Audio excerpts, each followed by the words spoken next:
4 अक्टूबर 2021 भारतीय सेना के अध्याय में एक ऐतिहासिक दिन बना।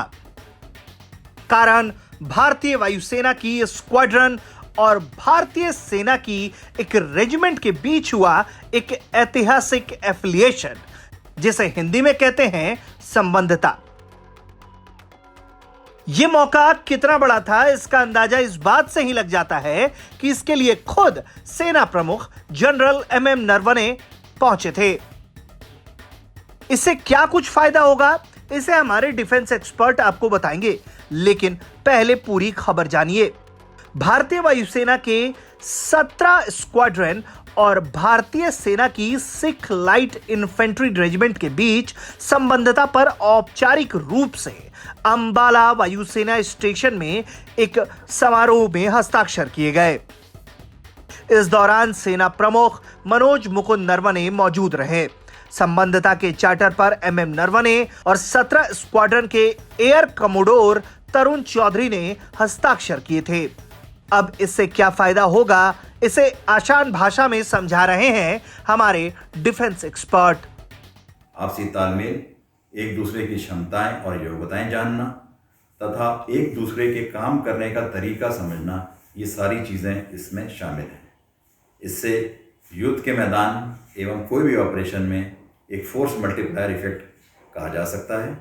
अगर आम और आसान शब्दों में इसको समझना चाहें, जिसे हम कहते हैं 2 और 2 मिलके 22 बनेंगे और इससे हम दुश्मन को काफ़ी हानि पहुंचा सकेंगे।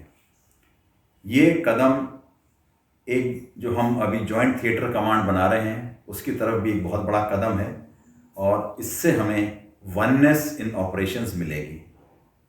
इस प्रकार दोनों सेनाओं के अंग आपस में एक साथ ट्रेनिंग और अन्य एक्सरसाइजेस साथ करेंगे, एक दूसरे की क्षमताएं समझेंगी, जो उनकी कमियां हैं उसको आपस में दूर करने की कोशिश करेंगे ताकि दुश्मन पे मैक्सिमम से मैक्सिमम हानि पहुंचाई जा सके और हर युद्ध में हमें विजय प्राप्त हो। मतलब इस तरह के गठबंधन से दुश्मन पर प्रहार करने की क्षमता ही सिर्फ नहीं बढ़ेगी, बल्कि ये जीत सुनिश्चित करने का फॉर्मूला भी साबित होगा।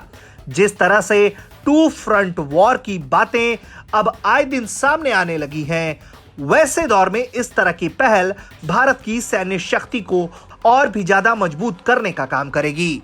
बड़ी बात यह भी है कि वायुसेना ने इस गोल्डन एरो स्क्वाड्रन का गठन 1 अक्टूबर 1951 को अंबाला में किया था।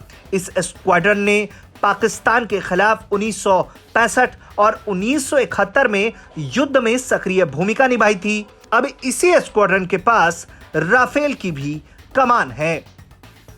ब्यूरो रिपोर्ट, भारत तक।